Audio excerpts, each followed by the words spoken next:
Awesome. So I'll start off our young adult nonfiction with TFCB. We're having a really fun season over here, full of interesting science, tech, social, and professional topics, and more. Kicking off with one of our single titles, we have Fascinating Fungi, Nourishers, Killers, Connectors, and Healers. Now, did you know that scientists estimate only 10% of fungi have been discovered? From mushrooms on dinner plates and in medicines to mycelium connecting forests and capturing pollutants, Fascinating Fungi digs into this incredibly vast and constantly growing fungal world. The book comes to us from seasoned writer and editor Karen Lachana Kenny. It explains how fungi are classified, how people use them in everything from meals to building materials, and also shows off some of the prettiest and creepiest mushrooms we might see around. Sidebars throughout the text dive deep on everything from science to folklore to even training your dog how to sniff out truffles. And the text also features interviews from several fungal experts, including some who live right here in Minnesota. Next up, we have To the Stars, the story of NASA. Now, NASA began as NACA, or the National Advisory Committee for Aeronautics, in 1915 and has since become a worldwide leader in space exploration. Award-winning science author Ron Miller explains the history of NASA through its successes and failures in this book and looks to the future of both the Artemis program, which focuses on moon exploration and hopes to send astronauts to the moon in 2026, and their additional goal of sending astronauts to Mars. Sidebars offer additional information throughout the book, such as the story of Laika, who was the first dog in space, and back matter content highlights all of NASA's facilities, its crewed and uncrewed missions, its telescopes, and much more. Next up, we have Future Forward, Harnessing Artificial Intelligence. Now, I know that right now we hear about AI literally every day, but it is for good reason. Artificial intelligence is advancing rapidly in all sectors, from education to the military, and many people even use it just for fun.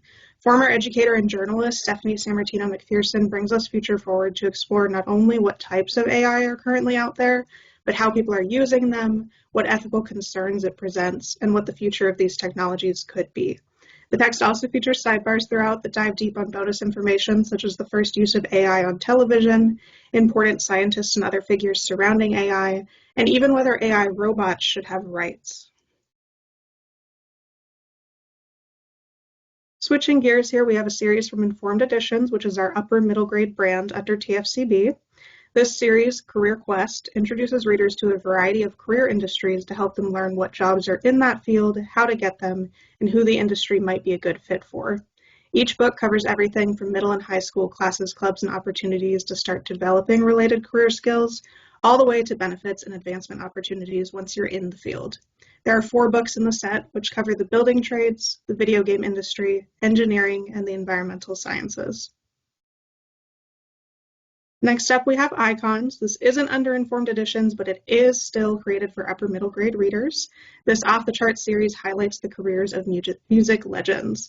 Each book explains how the artist has impacted the industry, in addition to exploring their music style, their body of work, and any noteworthy perceptions, criticisms, or fandoms that have sprung up around them.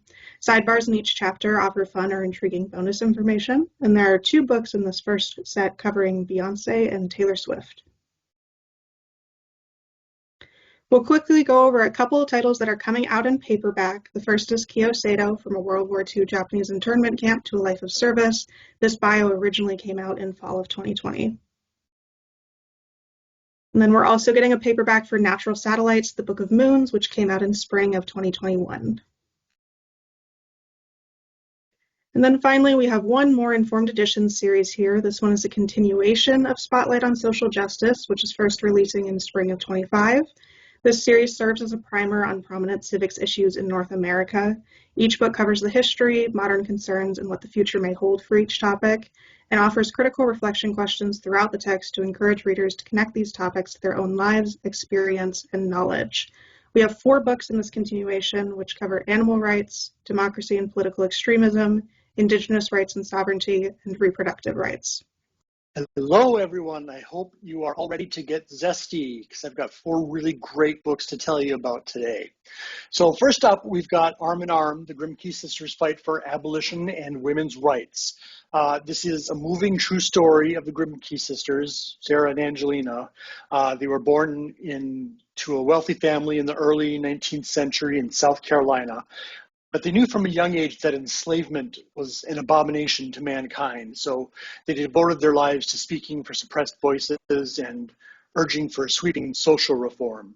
The writing in this is tremendous. It's told with great care and insight by Angelica Shirley Carpenter, a former librarian and prolific writer who draws a really vivid portrait of the sisters, who became among the first women in the United States to crusade for abolition and women's rights. In fact, Sarah Grimke is considered by many to be the mother of women's suffrage movement in our country. It's a story of their whole lives, and it comes with twists and turns. You'd think it was a mystery laying out in front of you with how many times the story turns on a dime. Lots of fun surprises as the Grimke family tree unfolds.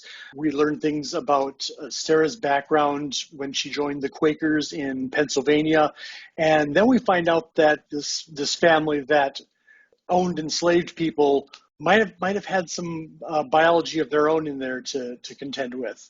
It's a top-notch narrative nonfiction about a niche moment in history that's highlighting frequently unheralded heroes in the fight for equality.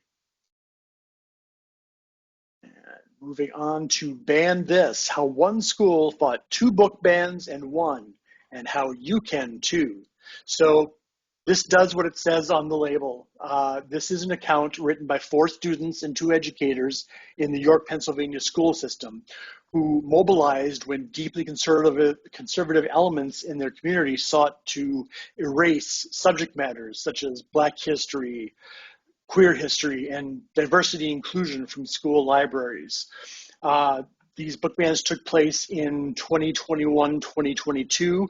There were, in fact, 2 attempts at these bans. The students and the faculty fought back and won both times, which is incredible to hear.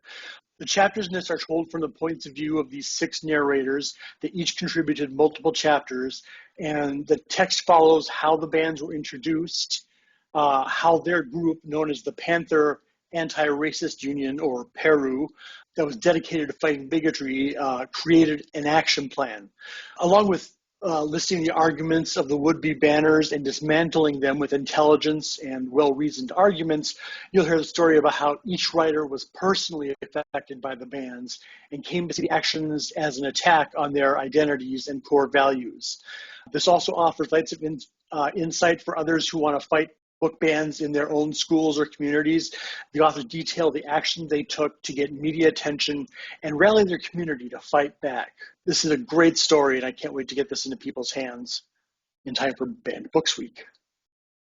I want to talk about Lullabies for the Insomniacs, a memoir in verse.